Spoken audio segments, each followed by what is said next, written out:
सरकारी तंत्र और वह प्रचार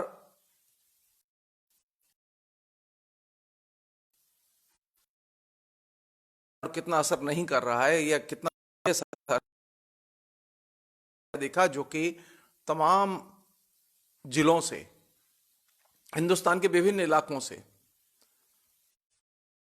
ऐसे अपने घरों की ओर लौटे, जो माइग्रेटेड लेबर है वो लौट रही है। वो सिलसिला अभी थमा नहीं, उसकी चाहिए वो उतनी।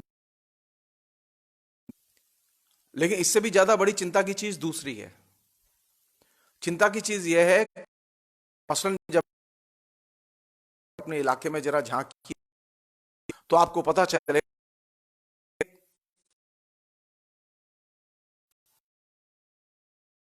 कोरोना वायरस के बारे में प्रचार सरकार ने किया।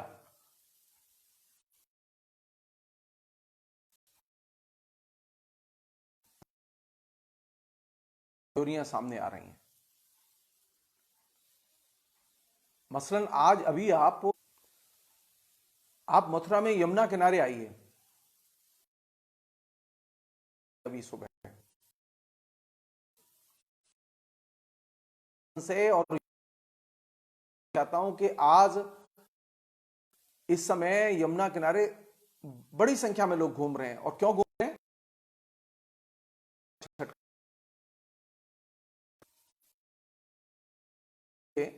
नवदुर्गा में लोग मंदिर पर दर्शन करने के लिए दौड़ रहे हैं, यमुना छठ पर यमुना के किनारे दौड़ रहे हैं, और लॉकडाउन है पूरे देश में। ये वे लोग हैं जो कि पढ़े लिखे लोग हैं, लोग नहीं है ये गंवार, के पास डिग्रियां हैं, घर हैं, तमाम किस्म की सुविधाएं हैं।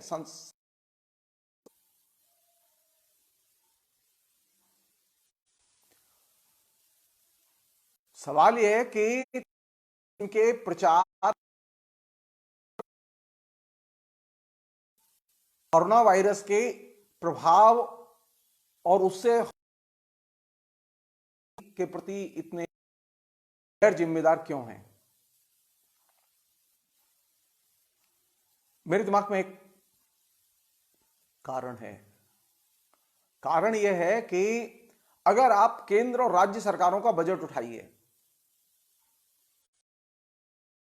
कह रहा हूं कोरोना वायरस सिर्फ वायरस नहीं है, इस वायरस के पीछे एक पॉलिटिक्स भी है। आम लोग जो इतने अंधविश्वासी हैं, गैर वैज्ञानिक विचारधाराओं में और गैर वैज्ञानिक दृष्टिकोण में विश्वास का एक बड़ा कारण है कि हमारी जो शिक्षा है वह हमें वैज्ञानिक चेतना संपन्न बनाती ही नहीं है, वह डिग्री होल्डर बनाती है। हमारी जो संसद है, हमारी जो विधानसभा है, आप रिकॉर्ड उठा के देखिए, संसद में वैज्ञानिक चेतना के प्रचार प्रसार से जुड़े हुए मसलों पर कोई प्रस्ताव 10 घंटे, 20 घंटे, 48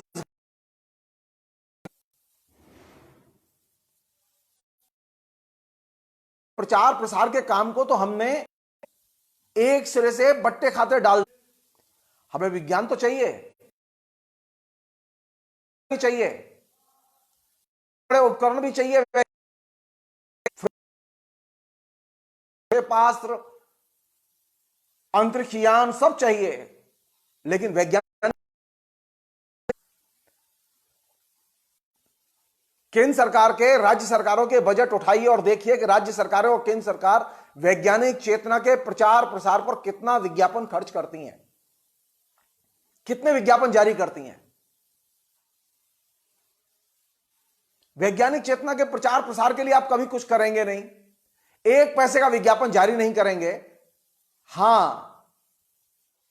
अगर कोई अंतरिक्ष यान छोड़ा जाएगा तो उस अंतरिक्ष यान को छोड़े जाने के लिए, धन्यवाद देने के लिए प्रधानमंत्री से लेकर और तमाम मंत्रियों के विज्ञापन आपको अखबारों में जरूर मिल जाएंगे, क्योंकि उपलब्धि है। प्रयोगशालाएं खोलना, विज्ञान के उपकरणों को घर में लाना, होना नहीं है।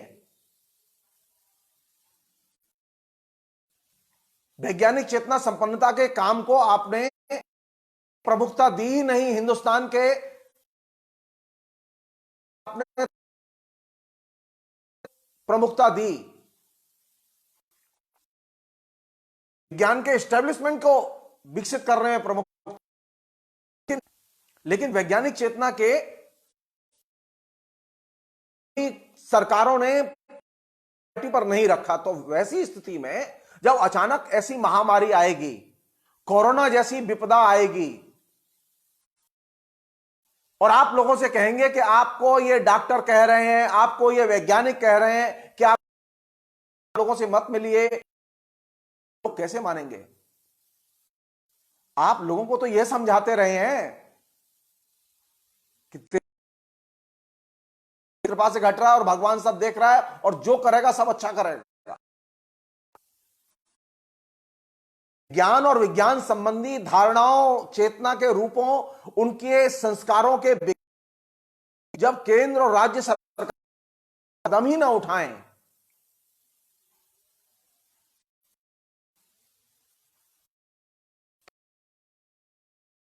हमारे देश का विज्ञान तो नहीं है। अगर वैज्ञानिक चेतना का होता और लोगों को वैज्ञानिक चेतना से लैस बनाया गया होता, होते चाहे उनके पास टेलीविजन, चाहे उनके पास रेफरेंस, चाहे उनके पास कारें कम होती, लेकिन वैज्ञानिक चेतना से अगर वो लैस होते तो यह स्थिति नहीं होती जो आज है। मैं बार बार अपने आस पड़ोस के लोगों से बार बार कहता हूं कि दूर रहो, घर से मत निकलो, कोई असर नहीं होता, कोई असर नहीं होता। मेरे दोस्त फोन करके बताते हैं कि सुबह 7 से लेकर 11 बजे तक जब बाजार खुला रहता है, कमाल की भीड़, हर जगह भीड़ हो रही है। तो लॉकडाउन किस बात का है?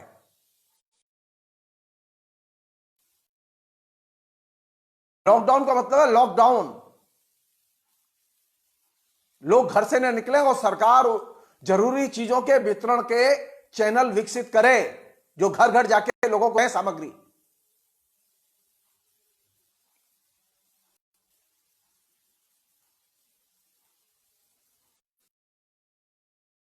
साल भगवान की चेतना का, कथाओं का आप प्रचार प्रसार कीजिए,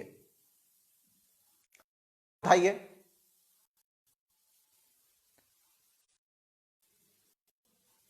चार 400 से अधिक चैनल हिंदुस्तान में, 130 से ज्यादा न्यूज चैनल,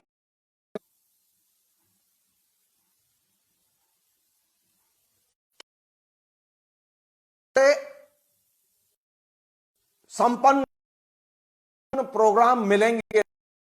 साइंस और साइंस की अवेयरनेस, साइंस की कॉन्शियसनेस, इसके प्रचार और निर्माण से रिलेटेड प्रोग्राम मिलेंगे ही नहीं, क्योंकि वह विज्ञान हमारे जनरल कम्युनिकेशन का हिस्सा ही नहीं है।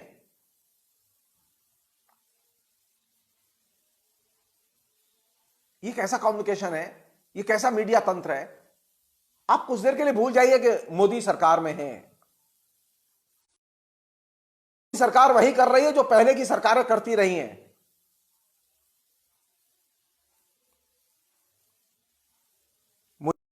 ये समझाने की पहले की सरकारें वैज्ञानिक क्षमता के लिए बहुत ज्यादा काम करती रही हैं, नहीं। विज्ञान सम्मत चेतना के प्रसार को हाशिए पर रखा, और यह सरकार तो हाशिए पर भी रखने के लिए तैयार नहीं है। ये तो 2 कदम आगे जाने को तैयार है। तो जब आपके देश में सबसे ज्यादा पैसा किस बात पर खर्च हो रहा है?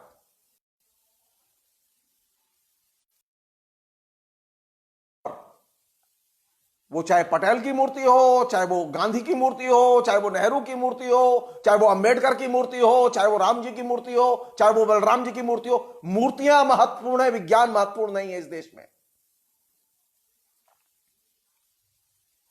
और जिस देश में मूर्ति पूजा, चाहे भगवान की मूर्ति पूजा हो, चाहे वो इंदिरा गांधी की मूर्ति पूजा हो, या वो गोलवलकर की मूर्ति पूजा हो, जिस देश में मूर्ति पूजा महत्वपूर्ण होगी, उस देश का दुर्भाग्य है कि वहां वैज्ञानिक चेतना का प्रचार प्रसार करना संभव नहीं है।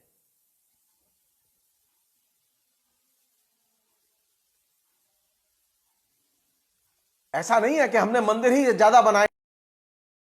कल्पना कीजिए, आप सोचिए, इस बीच में, हमारे बीच में जो लोग हर गली, हर चौराहे पर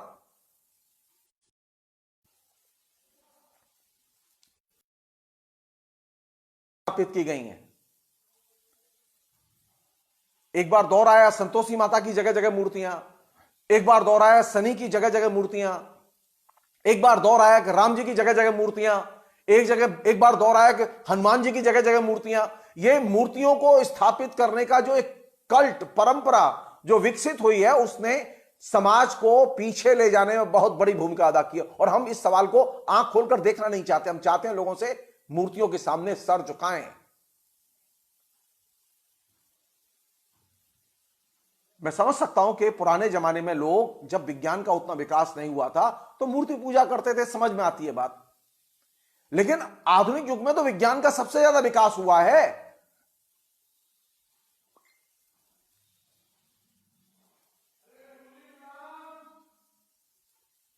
सामान्य तौर पर हम लोगों ने यह बात नोटिस ही नहीं की। हम यह सोचने के लिए तैयार नहीं हैं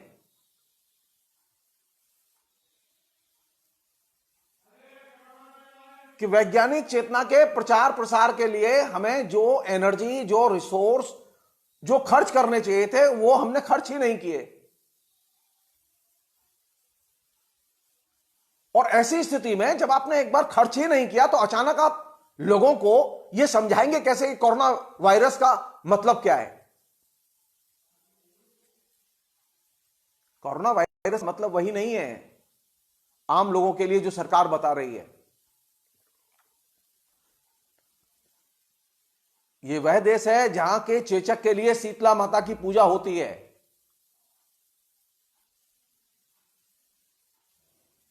और शीतला माता की पूजा तो अभी शुरू नहीं हुई, बहुत लंबे समय से चल रही है। नेहरू जी गुजर गए,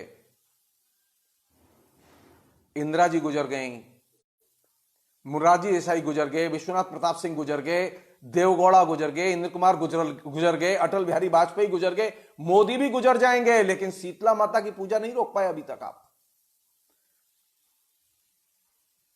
कोरोना वायरस से भी रिलेटेड कोई ना कोई देवी हमारे ये लोग कोई ना कोई वायरस पूजा करेंगे। अंधविश्वासों से भरे हुए समाज में बड़े पैमाने पर हम लोगों ने उन क्षेत्रों को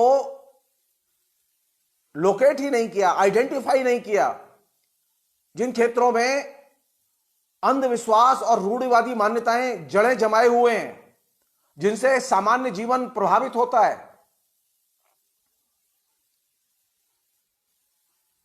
अब अचानक जब कोरोना वायरस की लहर चली, तब आप उम्मीद कर रहे हैं कि लोग एकदम साइंटिफिक अप्रोच से काम लें। ये हथेली पे सरसों जम नहीं सकती। ये संभव नहीं है कि हथेली पे सरसों जमाई जाए। कहने का मतलब यह है कि कोरोना वायरस के आने के बाद कम से कम केंद्र सरकार और राज्य सरकारें यह निर्णय लें कि अपने विज्ञापन के बजट का कम से कम 50% हिस्सा वो विज्ञान सम्मत चेतना के प्रचार प्रसार के लिए खर्च करेंगे। मोदी सरकार तो और भी महान है। तमाम किस्म के वैज्ञानिक अनुसंधान से लेके नीचे जो बहुत सारे वॉलंटरी ऑर्गेनाइजेशंस वैज्ञानिक चेतना के प्रचार प्रसार के लिए जो काम कर रहे थे, उनके बजट में हठात बड़े पैमाने पर कटौती कर दी गई। पहले की सरकारें कम से कम ढोंग ही सही, लेकिन कुछ खर्च तो कर रही थी।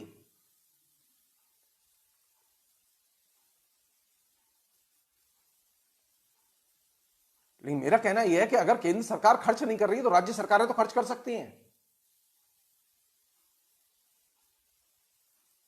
भाजपा की सरकार अगर खर्च नहीं कर रही है वैज्ञानिक चेतना के प्रचार प्रसार के लिए, तो कांग्रेस और वामपंथियों की सरकारें तो कर सकती हैं।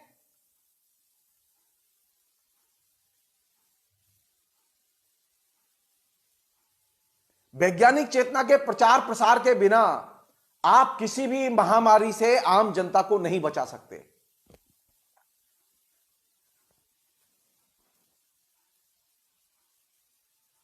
कम से कम साल में ऐसे 2 अवसर जरूर आने चाहिए कि हमारी विधानसभाएं और हमारी लोकसभा, हमारी राज्यसभा सिर्फ विज्ञान संबंधी चिंताओं पर बहस करे। हमें पता तो चले कि हमारे सांसद और हमारे विधायक कितने अक्लमंद हैं और कितने विज्ञान पसंद हैं।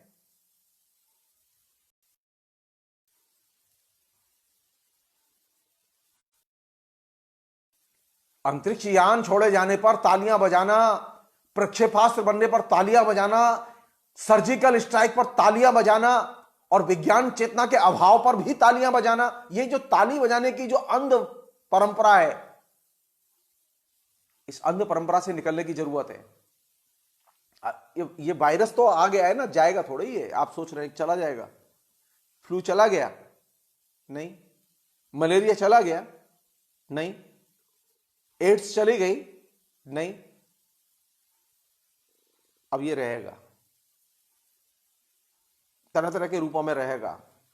और नई चीज जो आ रही है जिसको कि लोग लाना चाहते हैं, आखिर खेल क्या है? इसके पीछे कोई बड़ा खेल है। और बड़ा खेल क्या है?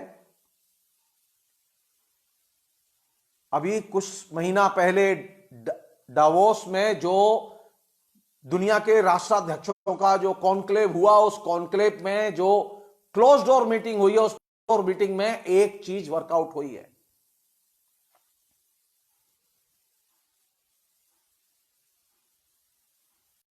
तकरीबन सभी राष्ट्राध्यक्ष इस बात पर एक मत हैं कि पब्लिक प्राइवेट पार्टनरशिप में सारी दुनिया का वैक्सीनाइजेशन किया जाए।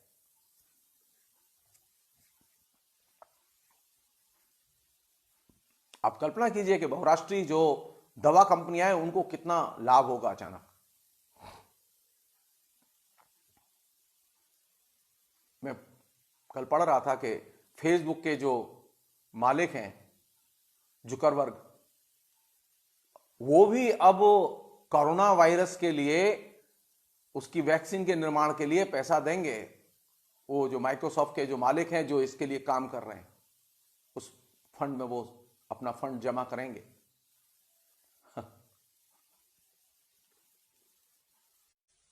अरे भाई, ये उल्टी पाठ क्यों पढ़ाया जा रहा है अचानक?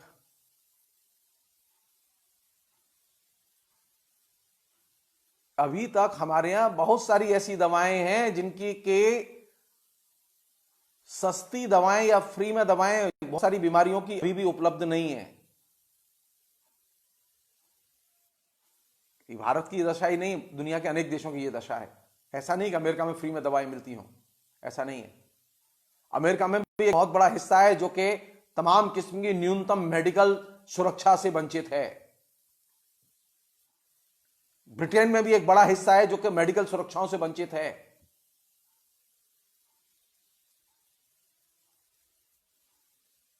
भारत तो खैर भगवान की कृपा से बीमार देश है। हर बीमारी यहां एकदम पैर पसार चुकी है। तो कहने का मेरा तात्पर्य है कि अगर आप कोरोना वायरस से लड़ना चाहते हैं तो कोरोना वायरस से लड़ने का सबसे सटीक उपाय यह है कि आप ज्यादा से ज्यादा आत्मनिर्भर जो वैज्ञानिक प्रयोग हैं, वैज्ञानिक चेतना के प्रचार प्रसार के रूप में शिक्षा के और ज्यादा वैज्ञानिकीकरण की जो जरूरतें हैं कि हमारी जो शिक्षा हो वह ज्यादा से ज्यादा लोगों को वैज्ञानिक चेतना संपन्न बनाए, हमारे अंदर वैज्ञानिक दृष्टिकोण का विकास करे। हमारे यहां की जो शिक्षा है, जो एमए, एमएससी, बीएससी, जो साइंटिस्ट हैं, उनमें तो सबसे ज्यादा पुराणपंथी और भगवानपंथी विचारधाराएं भरी हुई हैं। वो विज्ञान को तो मानते ही नहीं है।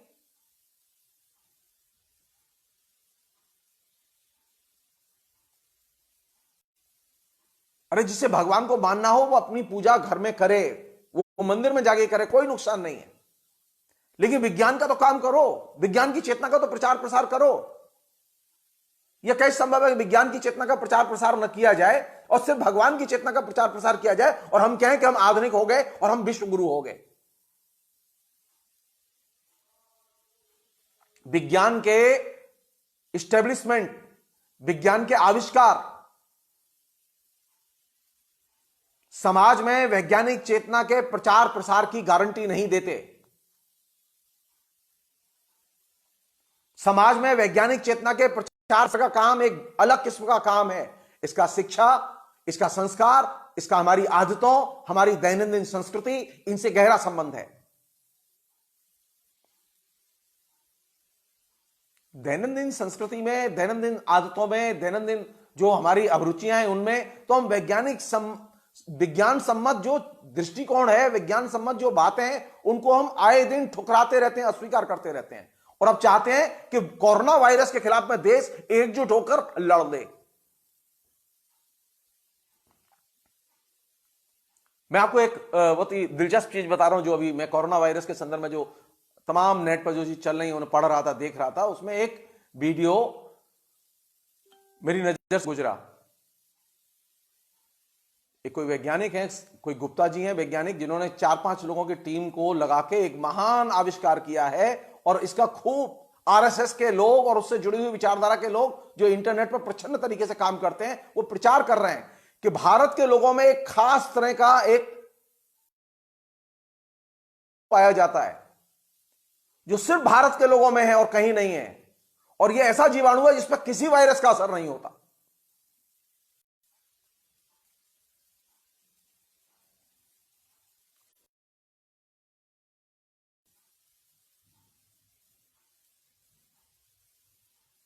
और इस क्राइसिस के समय में इसका प्रचार किया जा रहा है बड़े पैमाने पर। सख्ती के साथ में विज्ञान सम्मत जो हिदायतें हैं, वैज्ञानिकों की जो हिदायतें हैं, डॉक्टरों की जो हिदायतें हैं, उनका पालन किया जाना चाहिए।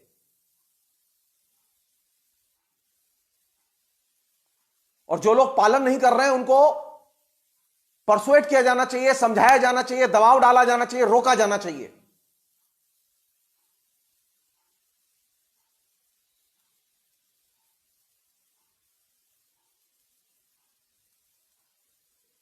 हमारे यहां स्थितियां इतनी बदतर हैं कि आपने लॉकडाउन डिक्लेयर किया और वहां यूपी में बाकायदा मुख्यमंत्री ने जाके राम मंदिर की मूर्ति इधर से उधर पधराई। अरे 2 महीने बाद अगर वो मूर्ति पधरा दी जाती तो क्या फर्क पड़ जाता? किसने कहा है कि नवदुर्गांव में ही राम जी की मूर्ति पधराई जाएगी और बाद में मुहूर्त नहीं निकलेगा? किसने कहा ये?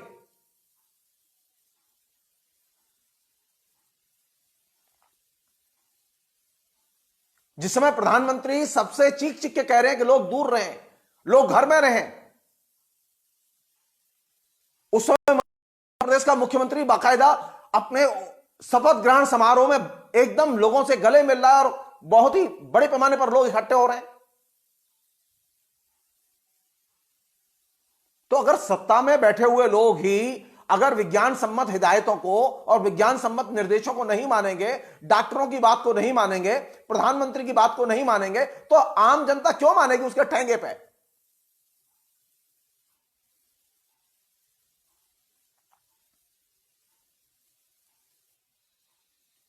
ये जो आम जनता मान ले लेकिन मुख्यमंत्री नहीं मानेगा, आम जनता मान ले लेकिन विधायक और सांसद नहीं मानेंगे, ये जो अप्रोच है, ये अप्रोच खत्म होनी चाहिए।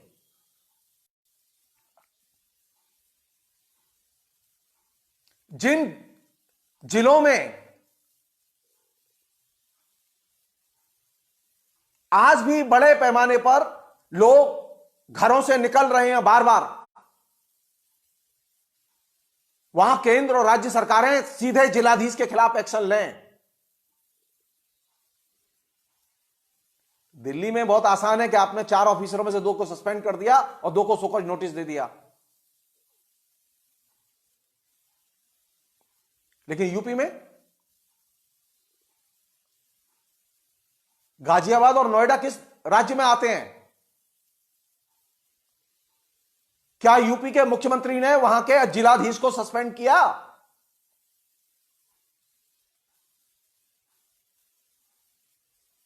मथुरा में जो लगातार लोग मंदिरों में दर्शन करते हुए घूम रहे हैं, क्या इसके लिए जिलाधीश के खिलाफ एक्शन लिया?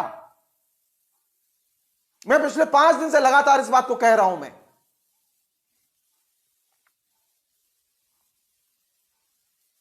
पीएम मोदी की यह जिम्मेदारी है। मैंने बार बार कहा था कि पीएम मोदी अगर डायरेक्ट मॉनिटर करेंगे पूरे देश को और राज्य सरकारों को निर्देश देंगे और राज्य सरकारों पर कड़ी नकेल रखेंगे,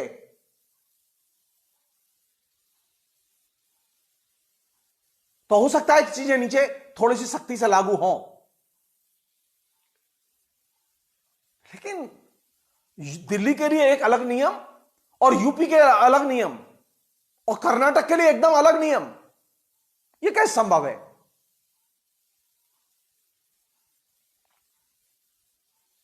जो आईएएस ऑफिसर्स अपनी जिम्मेदारियों को नीचे सही ढंग से निभा नहीं पाता, जो पुलिस सुपरिंटेंडेंट निभा नहीं पाता, उसके खिलाफ सख्त कार्रवाई होनी चाहिए।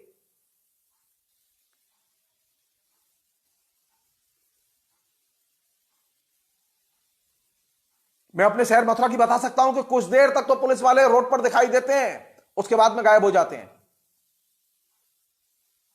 कहीं कोई पुलिस वाला दिखाई नहीं देगा, कहीं कोई थानेदार, एसपी, दरोगा, कहीं कोई दिखाई नहीं देगा। लगेगा कोरोना वायरस इन्हीं को लग गया है। आप देश चला रहे हैं,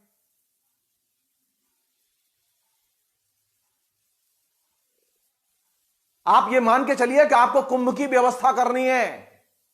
ये कोरोना वायरस आपके लिए कुंभ का मेला है और हर व्यक्ति को, जो पुलिस का है, अर्धसैनिक बल का है, उसको जहां जिस खंबे के नीचे खड़ा कर दिया जाए वो वहीं खड़ा रहे।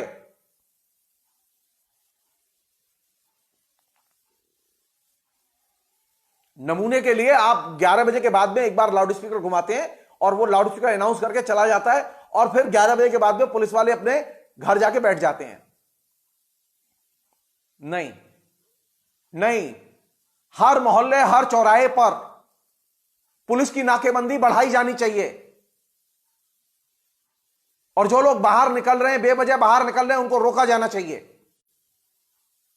यह पुलिस की जिम्मेदारी है। अगर लॉकडाउन फेल हो रहा है तो इसके लिए एकमात्र जिम्मेदार है राज्य प्रशासन कि वह सख्ती से पेश नहीं आ रहा। कौन लॉकडाउन को तोड़ रहे हैं? माइग्रेटेड मजदूर नहीं तोड़ रहे, ये घरों में रहने वाले जो लोग हैं, मध्य वर्ग के लोग, ये रोज तोड़ रहे हैं उसे।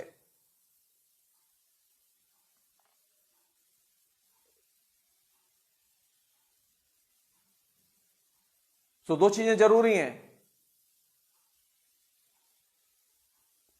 सरकार इस बीच में ये सोचे,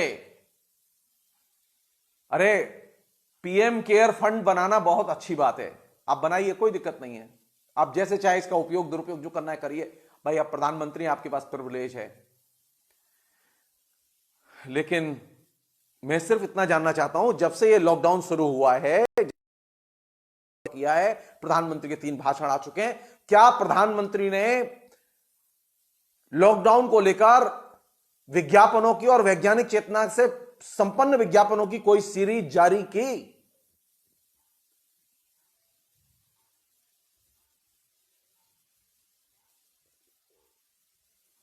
क्या परेशानी है इसमें? टेलीविजन पर लगातार विज्ञापन दिखाने में क्या परेशानी है? कितना पैसा खर्च होगा इसमें? यहां तक कि डीडी चैनल पर भी विज्ञापन नहीं है विज्ञान संबंधी चेतना के।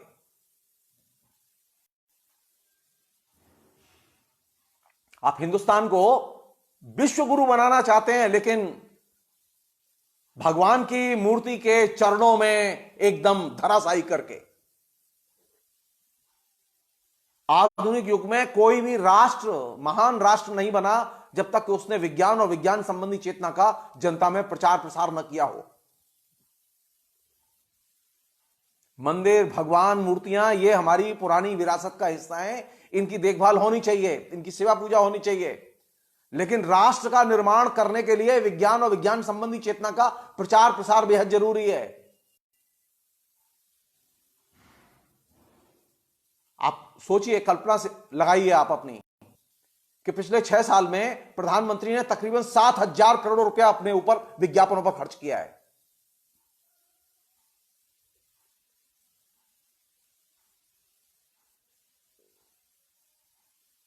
इसका 1% हिस्सा विज्ञान संबंधी विज्ञापनों पर खर्च नहीं हुआ है।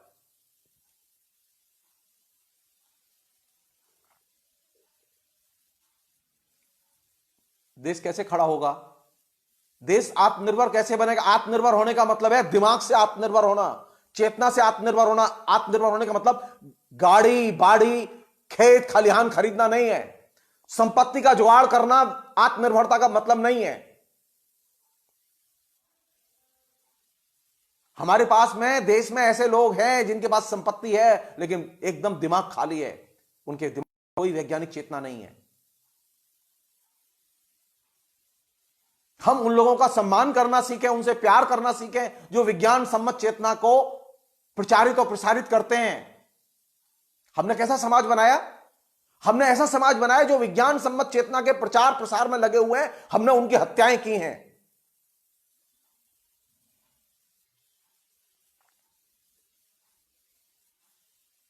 और आज तक उनके हत्यारों को हम सजा नहीं दिला पाए हैं।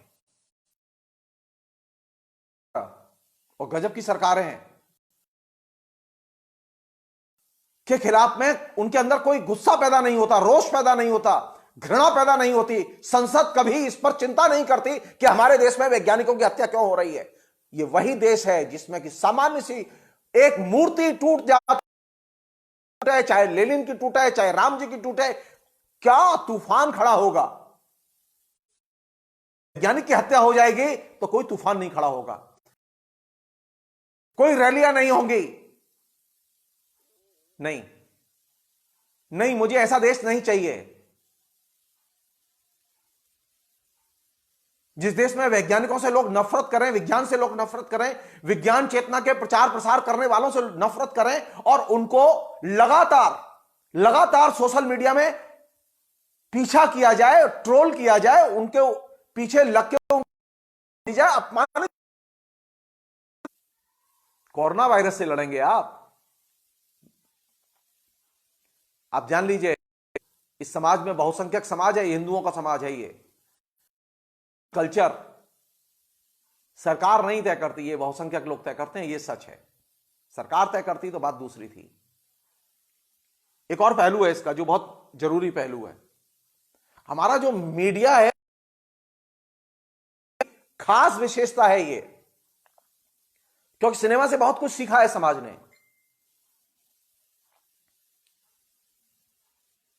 हमारे सिनेमा की विशेषता क्या है?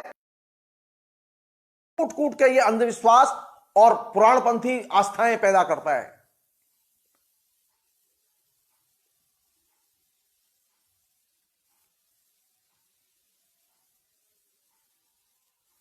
हमारे यहां वैज्ञानिक चेतना संपन्न लोगों की इमेज एक्सेप्टेबल इमेज नहीं है।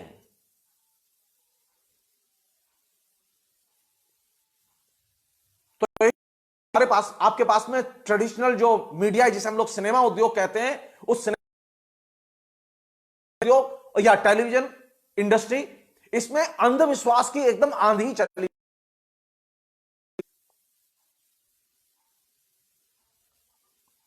अब इस आंधी के अंदर पैदा हो रहे, निर्मित हो रहे, वैध बनाए जा रहे अंधविश्वासों को देखिए और पुराणपंथी दृष्टिकोण को देखिए।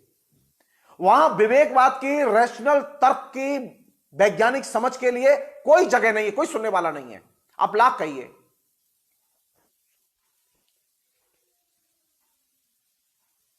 एक नमूना बता रहा हूं मैं आपको।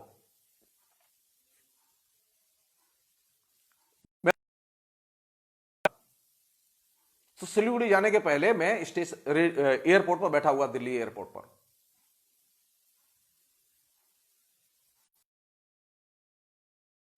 मैसेज को ठीक कर रहा था, पोस्ट कर रहा था अपनी पुरानी। मेरे पास में एक व्यक्ति बैठा हुआ था, वो मेरे मोबाइल को पढ़ रहा था जो मैं ठीक कर रहा था। अब बैठे बैठे ही वो अचानक बोला कि आप जेएनयू से हैं? मैंने कहा कि हाँ बताइए। तो बोले वो तो देशद्रोही हैं। अरे मैंने कहा कि ये देशद्रोही कहां से आ गया अभी बीच में? फिर मैंने देखा ध्यान से, तो देखा कि वो आर्मी का आदमी है।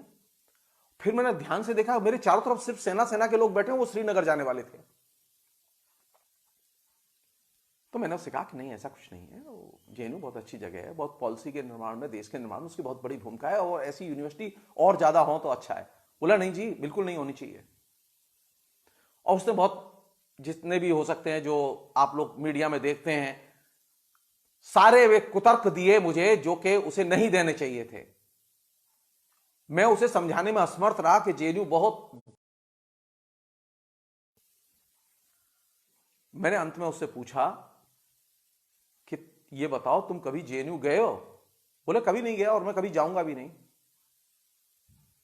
तो मैंने कहा तुम बड़े अच्छे आदमी हो और बहुत समझदार आदमी हो, तुम जहां गए नहीं कभी, किस विश्वविद्यालय को देखा नहीं, जिसके बारे में तुम ठीक से जानते नहीं हो, तुमने कोई अच्छी चीज पढ़ी नहीं जेएनयू के लोगों की लिखी, और तुम उसके बारे में राय बना रहे हो कि जेएनयू एंटी। आप सोचिए कि पिछले 6 साल में जो विश्वविद्यालय सोना जैसा विश्वविद्यालय है, जिसमें है आज में यह चीज उतार दी गई है कि जेएनयू सबसे खराब विश्वविद्यालय है और वो एंटी नेशनल विश्वविद्यालय।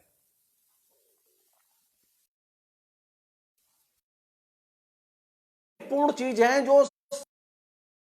जो साइंटिफिक संस्थान है उनके प्रति हेट कैंपेन धुआंधार तरीके से चलता रहा है और अभी भी चल रहा है।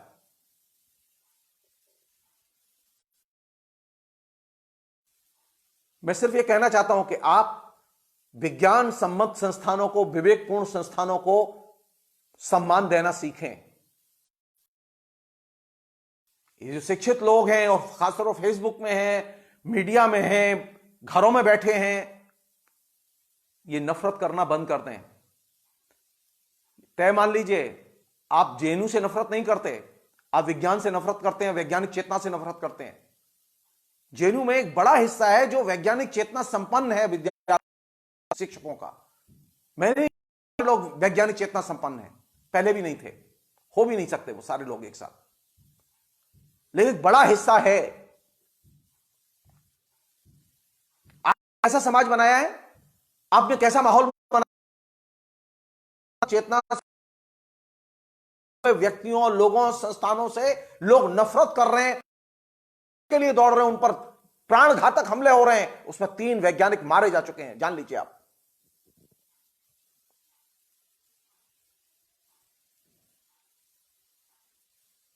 इसलिए मैं हैं और कोरोना वायरस जैसी घटनाएं बार बार न घटें, आपको बार बार अनाउंसमेंट और बल प्रयोग करने पड़े। तो डॉक्टर जो कह रहे हैं उसे मानिए और आसपास की चीजों को वैज्ञानिक दृष्टिकोण से देखना शुरू कीजिए। संबंधी सवालों पर बातें कीजिए, अपने विज्ञान संबंधी प्रश्नों पर ज्यादा। आप कभी अपने अंदर झांक कर देखिए कि पूरे 24 घंटे में विषयों पर बातचीत करते हैं। विज्ञान दाखिल ही नहीं होता हमारे जीवन में। मोबाइल किंतु 24 घंटे है हमारे पास, यानी विज्ञान के उपकरण तो है, लेकिन विज्ञान सम्मत चेतना नहीं चाहिए। ये जो मध्य वर्ग तैयार हुआ है, ये ऐसा मध्य वर्ग है, ये ऐसा सामाजिक नागरिक है जो कि कुल मिला के अपाहिज है, दिमागी तौर पर अपाहिज है। अगर आपके अंदर वैज्ञानिक चेतना है तो आप सांस्कृतिक तौर पर अपाहिज नहीं होंगे। सांस्कृतिक तौर पर अपाहिज का एक और रूप है जो मैं बताना चाहता हूं और शेयर करना चाहता हूं आपसे। जब सोशल मीडिया आया तो मैं बहुत खुश हुआ, क्योंकि मेरे जैसे लोग जिनको कि कोई कहीं कोई पहचानता नहीं है, जानता नहीं है, मैं खाली एक बहुत यूनिवर्सिटी में पढ़ाता हूं, लेकिन उसका एक सीमित दायरा होता है जैसे ही होता है, तो मुझे लगा कि सोशल मीडिया के आने से बहुत लाभ हुआ, मेरे जैसे लोगों को बहुत लाभ हुआ कि मैं इंटरेक्ट कर सकता हूं असंख्य उन लोगों के साथ में जो जिनको मैंने नहीं पढ़ाया है।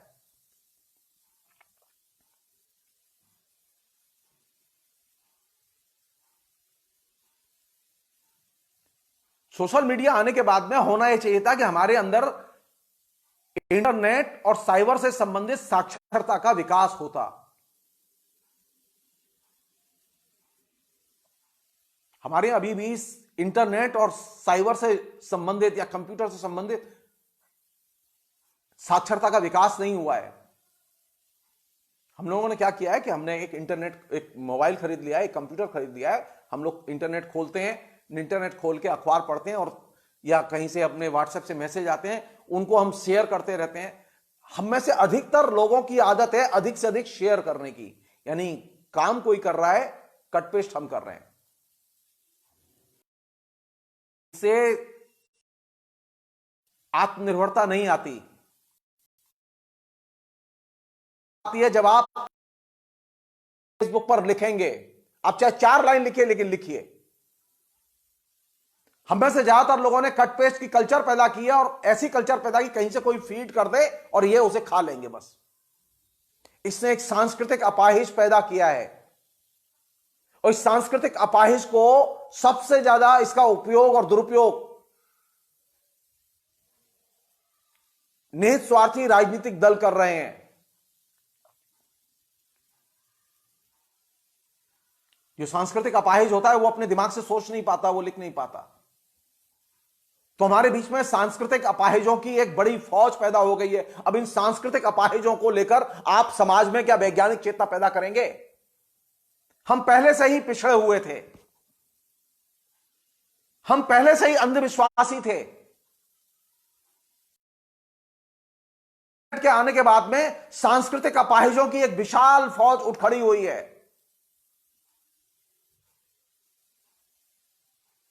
जो न दिमाग से काम लेती है, न उंगली से काम लेती है, न आंखों से काम लेती है। वह सिर्फ मैसेज लेती है और मैसेज देती है।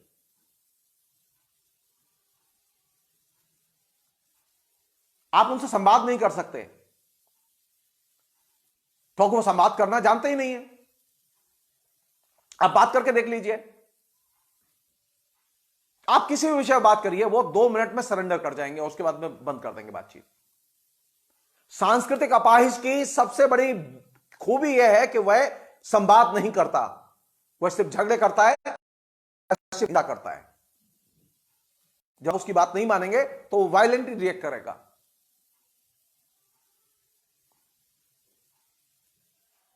यानी हमने और ज्यादा पत्थर दिल मध्य वर्ग तैयार किया है, क्योंकि इंटरनेट के सबसे बड़े कंज्यूमर तो यही, इंटरनेट पर आने वाले सबसे ज्यादा लोग कौन है? हम मध्य वर्ग के लोग हैं। हम लोग मैसेज आंख बंद के रिसीव कर रहे हैं, आंख बंद के सप्लाई दे रहे हैं, दिमाग का इस्तेमाल नहीं कर रहे, खाली लिंक का इस्तेमाल कर रहे हैं।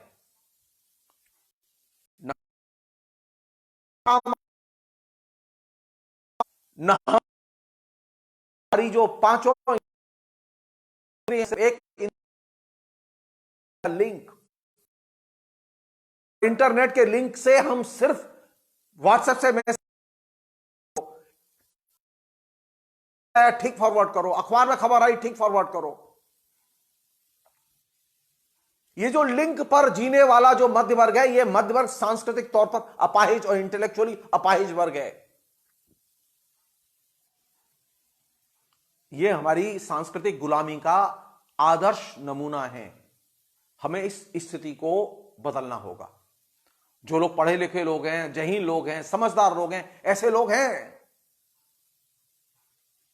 उन लोगों को और ज्यादा लिखना होगा और लोगों को लिखने के लिए परसुएट करना होगा। आप जितना ज्यादा लिखेंगे, जितना ज्यादा अपनी विवेक से काम लेंगे, आप उतने ही बेहतर इंसान बनेंगे। आप जिस व्यक्ति को जानते ही नहीं हैं, जिसके बारे में आपको कोई समझ ही नहीं है, आप उसका मैसेज फॉरवर्ड कैसे कर सकते हैं? लेकिन हुआ है, ऐसे समूह तैयार कर दिए गए हैं जो कि सिर्फ आंख बंद करके मैसेज सुबह उनके व्हाट्सएप में पड़े होते हैं और वे दिन भर उसे सप्लाई देते रहते हैं।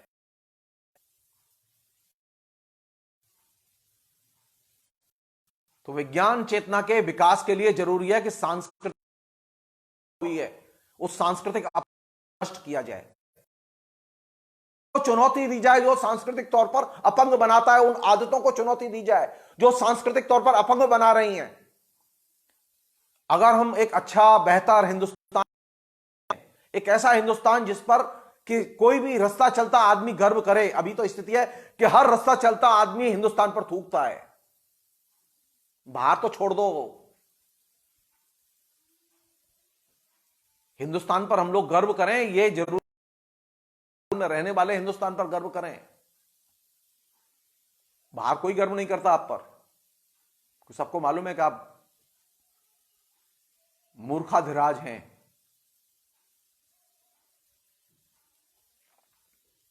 तो पहली और आखिरी चुनौती हमारे सामने यही है कि हम कैसे अपने अंदर वैज्ञानिक चेतना का प्रचार प्रसार करें। जो वैज्ञानिक और डॉक्टर कह रहे हैं कोरोना के बारे में, उसे मानें और समझें और गंभीरता से जीवन में लागू करें। फिलहाल इतना ही, शुक्रिया।